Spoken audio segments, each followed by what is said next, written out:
Top quality और consistent performance के लिए सिर्फ सिल्वर पंप नाम याद रखना। જસદણમાં બસના અભાવે વિદ્યાર્થીઓનું ભણતર બગડી રહ્યું છે।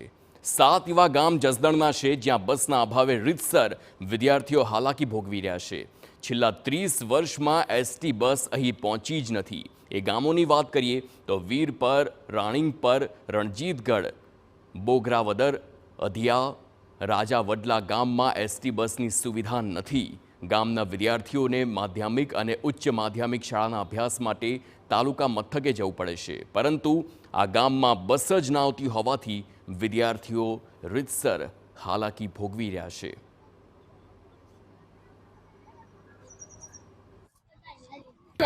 અમારે ત્યાં બસ પણ આવતી નથી અને જે વાહન બાંધ્યું છે એ ટાઈમે આવતું નથી।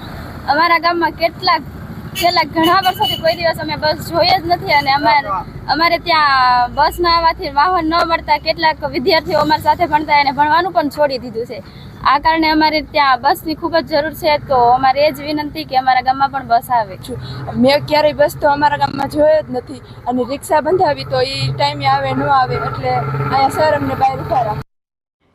બસની સુવિધા ન હોવાથી વિદ્યાર્થીઓ ખાનગી વાહનમાં જતા હોવાથી સમયસર શાળાએ પહોંચી નથી શકતા। ઘણીવાર શાળાએ મોડે પહોંચે તો ઘણીવાર શાળાએથી પરત ફરવામાં તેમને તકલીફ પડે। ઘણા વિદ્યાર્થીઓએ તો બસની સુવિધા ન હોવાથી પોતાનો અભ્યાસ અધવચ્ચે જ છોડી દીધો છે।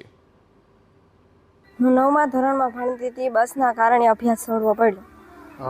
ક્યાં જતા હતા અભ્યાસ કરવા? કેટલા કિલોમીટર જવું પડતું હતું? બસ નહોતી આવતી, ચાલીને જવું પડતું? ભાડલા જવું પડતું હતું, 3 કિલોમીટર જવું પડતું હતું। બસ ન હોવાના કારણે ગ્રામજનો પણ હાલાકી ભોગવે છે। કોઈ બીમાર પડે કે ખરીદી કરવી હોય તો તાલુકા મથક જસદણ જવું પડે, પરંતુ બસ જ ન હોવાથી વિદ્યાર્થીઓની સાથોસાથ જનતા પણ રઝળે છે। ગામના આગેવાનો નવી બસ શરૂ કરવા માગણી કરી રહ્યા છે। મારો આ વિસ્તાર છે એ ખૂબ મહેનતુ વિસ્તાર છે અને ખૂબ ટેલેન્ટેડ અને શક્તિશાળી દીકરા દીકરીઓ છે, પણ એને યોગ્ય પ્લેટફોર્મ મળતું નથી। પ્લેટફોર્મમાં માનો કે જવા આવવા માટે બસની સુવિધા મળતી નથી। ગામમાં જે માધ્યમિક શાળાઓ હોવી જોઈએ એ શાળાઓ નથી, જેના કારણે એનું ભવિષ્ય છે એ રૂંધાઈ રહ્યું છે। તો આ અંગે જસદણ એસટી ડેપોના મેનેજરે કહ્યું કે અમારી સમક્ષ બસ શરૂ કરવા માટે રજૂઆત કરી છે, જેને વિભાગીય કચેરીમાં મોકલી આગામી સમય પત્રકમાં બસના નવા રૂટનો સમાવેશ કરવામાં આવશે।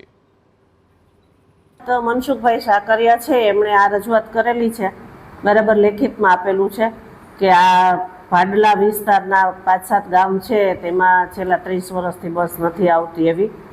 તો એ રજૂઆતને ધ્યાને લઈ અને અમે આ આગામી શેડ્યુલ વિસ્તરણ કરશું, એમાં સમાવેશ કરવાનો પ્રયત્ન કરશું। આ રજૂઆત છે હું રાજકોટ વિભાગીય કચેરી ખાતે મોકલી આપીશ ને ત્યાંથી અમારા ઓફિસરો જે છે એ આ શેડ્યુલનો જે સમાવેશ કરી દેશે એટલે અમે બસ ચાલુ કરી દઈશું।